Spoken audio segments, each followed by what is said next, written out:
지난 10월 12일부터 캐나다 리커버리 혜택 CRB를 신청할 수 있게 되었습니다. 이에 따라 다양한 정보와 함께 질문 사항들이 많이 나오고 있는데요. 많은 사람들이 여전히 EI를 신청해야 할지 CRB를 신청해야 할지 혼란스러워하고 있는 지금 상황별로 총정리해드리도록 하겠습니다. 3월 전에 EI 혜택을 받다 CERB로 바뀌었습니다.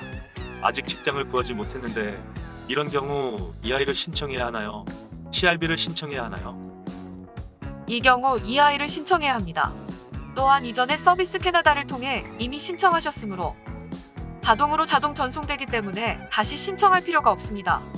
EI 승인을 받으면 2주에 한 번씩 보고서를 제출하면 됩니다.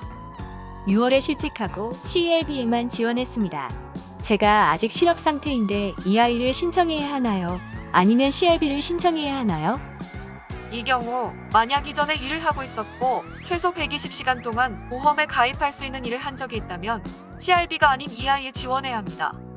고용기록, 즉 ROE를 가지고 서비스 캐나다로 가셔야 하는데요. ROE는 고용주에게 문의하셔서 받으시면 됩니다. 보통 전자사본이나 인쇄본을 받을 수 있습니다. 전자사본의 경우 대부분의 고용주가 대신해서 제출해주므로 사본을 받을 걱정을 하지 않아도 됩니다.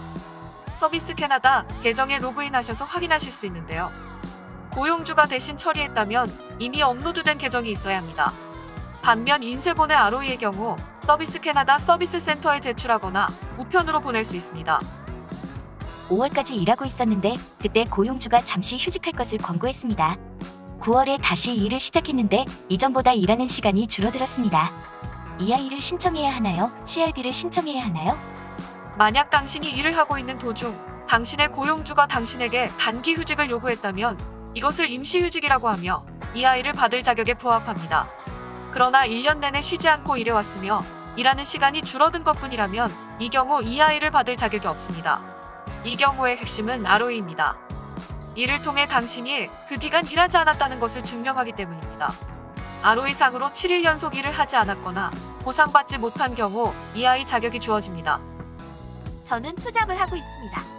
하나는 정규직이고 다른 하나는 파트타임 자영업자입니다. 풀타임 직장에서 해고당했어요. EI를 신청해야 하나요? CRB를 신청해야 하나요? 풀타임 근무에 관한 120시간의 근무시간 기준에 부합하시고 해고당하셨다면 CRB가 아닌 EI에 지원하실 수 있습니다. EI 혜택을 모두 소진한 경우 CRB에 신청할 수 있나요? CRB 자격에 대해 간단히 설명드리겠습니다. 우선 CRB 자격을 얻기 위해서는 EI를 동시에 받을 수 없습니다. 소득은 2019년 또는 지난 12개월에 비해 50% 적어야 합니다. 따라서 이와 같이 모든 EI 혜택이 소진된 경우 더 이상 EI 자격이 없으며 이때부터 CRB에 신청하실 수 있는 자격이 주어집니다. 하지만 이것은 이론상으로 가능한 것으로 공식 홈페이지에는 이와 관련한 정확한 자료가 없다는 점 참고하시기 바랍니다.